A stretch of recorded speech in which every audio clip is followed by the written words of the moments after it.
Everything's different. Nothing has changed. This is the Great Mosque on the corner of Fournier Street and Brick Lane in the parish of Spitalfields, Whitechapel, London E1. It's lunchtime. The service in the mosque is over at 10 to 2. Plenty of time to hurry back to the little garment factories of Whitechapel to make shells for coats and suits and jackets that sell to the middleman at £2 a throw. Across the Whitechapel Road in Fieldgate Street, they pray in a prefab.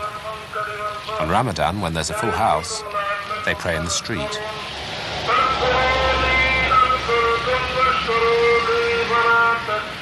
The Muslim community of Tower Hamlets isn't rich. 20,000 Bengalis, almost 1/7 of the population of the borough. 4 men to every woman, employed for the most part in tailoring and cooking and small retail.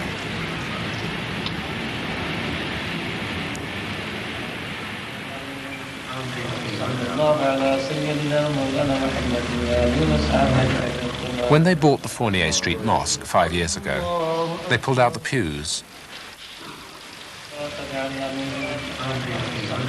They've kept the gallery, though, at any rate for the time being.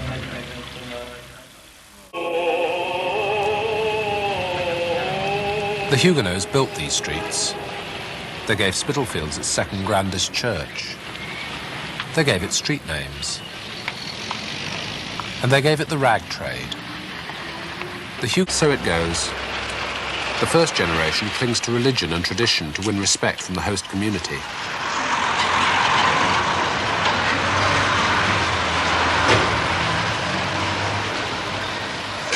The second generation, brought up in the host culture, suspicious of it, educate themselves to fight their way into it.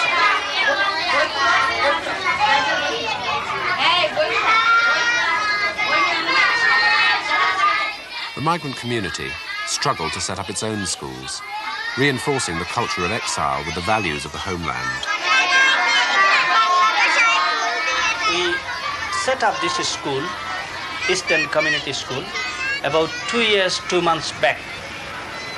We have seen that the state-run schools in this country never teaches the language of our people, the religion of our people, the culture and tradition of our people, the history of our people.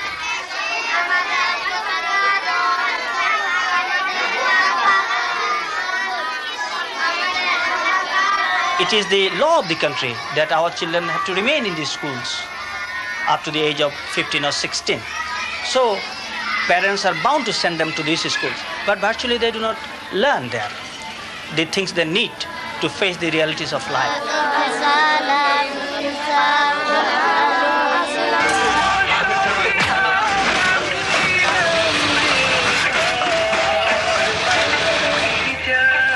For the 16-year-old immigrant, this is reality. An upstairs room in Fashion Street or the Whitechapel Road. It always was reality. A survey in 1901 shows 25,500 Jews employed in tailoring. Over 40% of the workforce.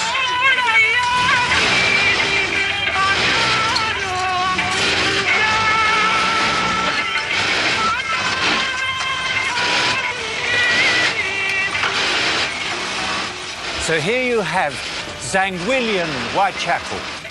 100 years later, exactly as it was, the whirring of machinery going on day and night. A different immigrant this time, the Bengalis. At these benches. Now, almost every garment factory in Whitechapel is under Bengali management. আমার জানা নাই যে সে কত করে বেচে অথবা কত করে আনে, কিন্তু আমার অনেক স্বাভাবিক আমরা অনেক কম পয়সায় কাজ করি।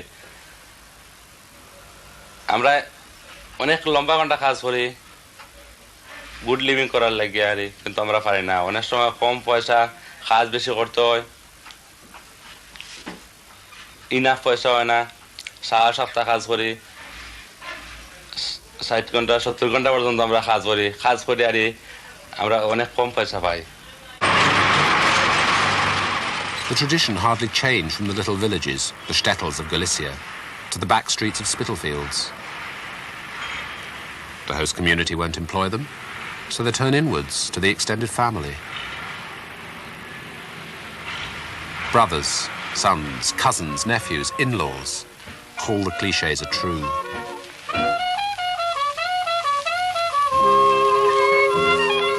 Whitechapel, my Whitechapel. The GLC has encouraged Bengalis to move away from Spitalfields. They say there's no suitable housing here, and to prove it, the council allocates to the Bengalis, who make up almost half the Spitalfields population, one council house in 16. This is the house. Some houses behind me. Council built those houses 1974. It is newly built, but you will not see any single family, Bengali family there. You will not see any single, but there will be 300-400 floods.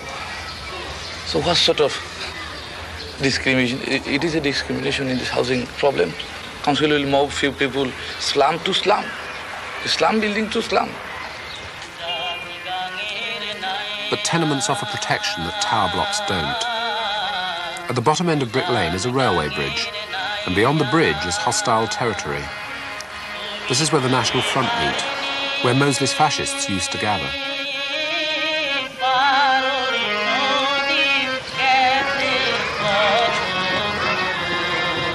This side of the bridge, the immigrants protect themselves by recreating village life.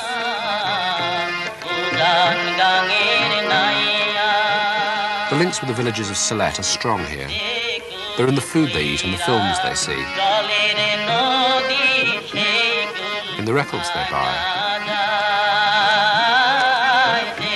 Social life is the traditional social life of Bangladesh, men mixing with men and women with women. You don't see much of the women in Brick Lane, just a brief glimpse at 3:45 when they pick up their kids from school.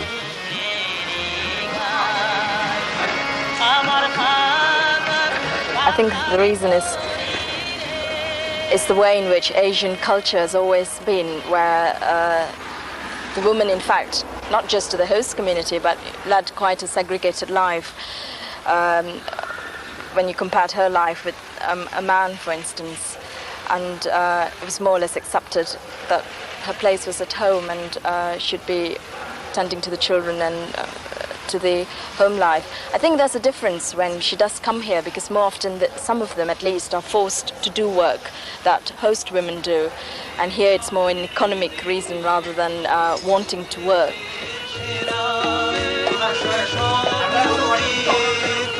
You rarely see a woman in the cafes.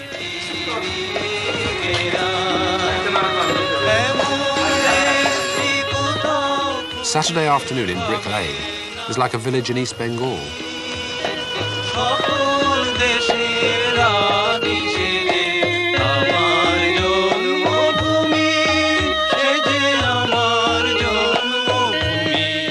And when a group comes together to practice, it's the same closed community of East India they conjure up.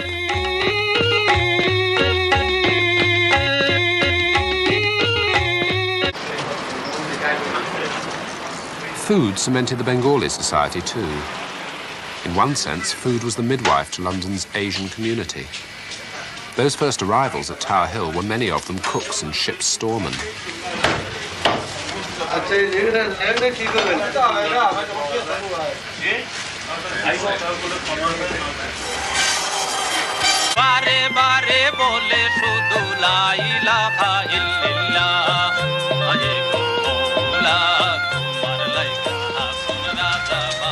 They're here to earn money to send to the villages of Sylhet. Only when they're prosperous enough will the whole family come over. It's not the best base from which to fight racism.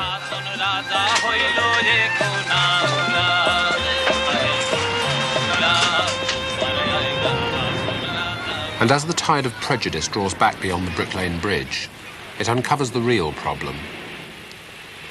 There are some old Jewish people here who belittle the problems of the Bengalis. After all, there's a welfare state now, and trades unions. not like the 30s.